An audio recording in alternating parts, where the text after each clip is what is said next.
Mars has been called the Death Planet, with good reason. It has been a spacecraft graveyard. More than half of the missions sent here have failed. NASA's success rate is better than other nations. But in 1999, the space agency's Jet Propulsion Laboratory experienced 4 unexpected and painful public losses when an orbiter, a lander, and 2 microprobes upon arriving were never heard from again.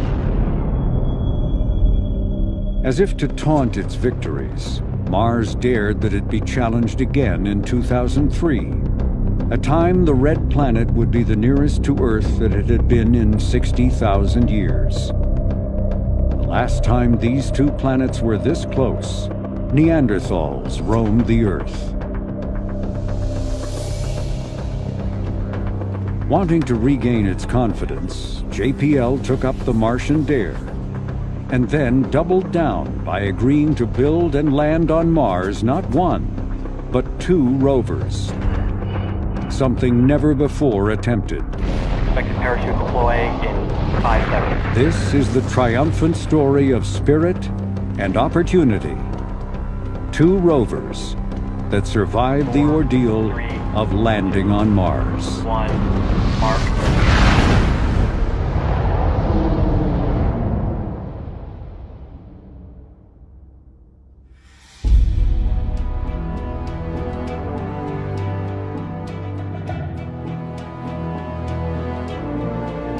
T-minus 10, 9, 8, 7, 6 green board, 5, 4, 3, 2, 1, engine start, and liftoff of the Delta II rocket carrying the Spirit from Earth to planet Mars.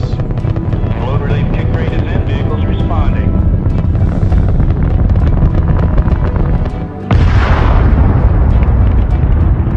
We're approaching Mach 1. And there we go. We've exceeded the supersonic speed, and the engine positions look good. Just watching it get up and off the pad and shoot off into the sky is a fantastic feeling. Onboard video system working perfectly, sending back an immaculate image. We're now passing an altitude of 4 nautical miles. It brings so much closure to what you've been doing that you have to be happy about that. Just coming up on 2,000 miles per hour. Passing T plus 60 seconds, our solid motors have burned out. But until you see the launch vehicle separate and spin down, like a nice crisp jettison from the fairing, and turn on the star scanners and exercise its propulsion system, find out where the temperatures are going to level out, understanding whether the solar panels are generating the power they're supposed to be. Until you see all that kind of settle in, it was hard for me to relax. Now we're looking at a height of apogee of 90.0 nautical miles, extremely close to our nominal predicted orbit. Okay, we've entered a coast phase of the mission.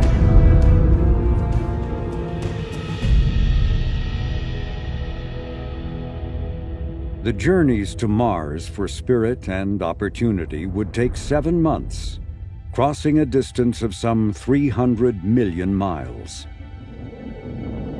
This cruise portion of a planetary mission can be a relatively quiet time, but not for these 2 spacecraft.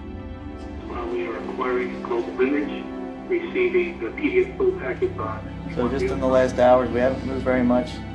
A lot of people think cruise is easy because we're just cruising along. You know, there was this animation of the Mir spacecraft, and you saw it launch, and you saw the excitement of the different stages coming off.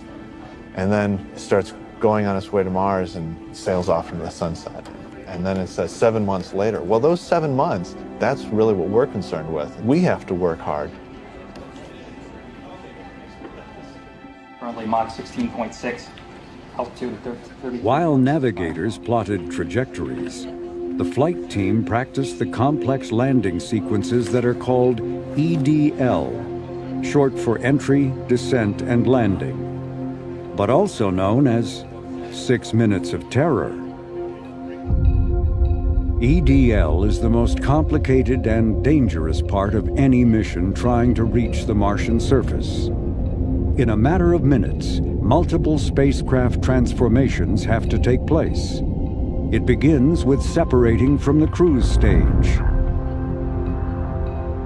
Next, the rover, enclosed in a capsule, hits the atmosphere at 12,000 miles per hour. 4 minutes later, the speed has been reduced to 1,000 miles per hour, slow enough for a supersonic parachute to deploy without shredding.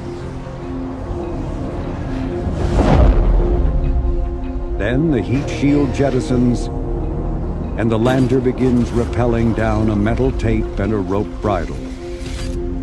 Meanwhile, a computer is calculating information about motion and altitude.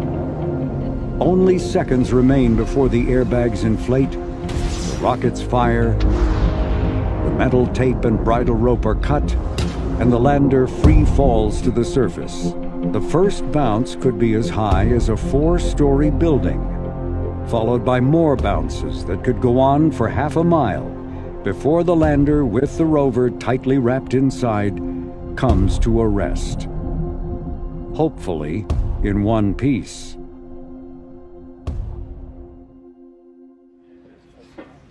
The 6 minutes of EDL terror is still months away.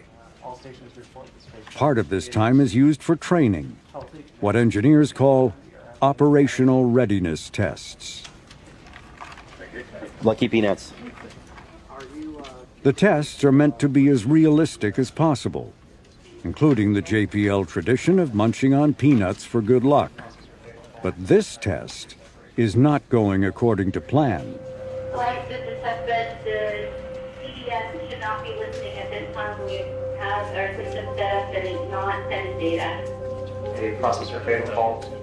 Unknown to the team, mission planners have inserted unanticipated technical gremlins into the drill to see how the team will react. The results of early rehearsals were closer to 6 minutes of errors than terror. Do we know when the fail occurred to see whether this is enough time to recover Celestial? It occurred sometime after we got the last packet, because it would have shown up as a tone in tone 2. 2 negative dips in one. We actually had 3 or 4 simulations where we would sit in the mission control room and we would pretend like the real thing was happening. It was a good thing we did, because the first time we tried this, it was a sheer disaster. There's actually a small chance we did actually fail between now. That test started practice now. We are now about 26 minutes from entry. Velocity 5,250 meters per second. Wayne Lee managed the rover's entry, descent, and landing system that is responsible for getting the rovers down on the ground. During the actual landings, he will be in a different kind of hot seat, as the voice of mission control. Now, 4, 3, 2, 1, mark.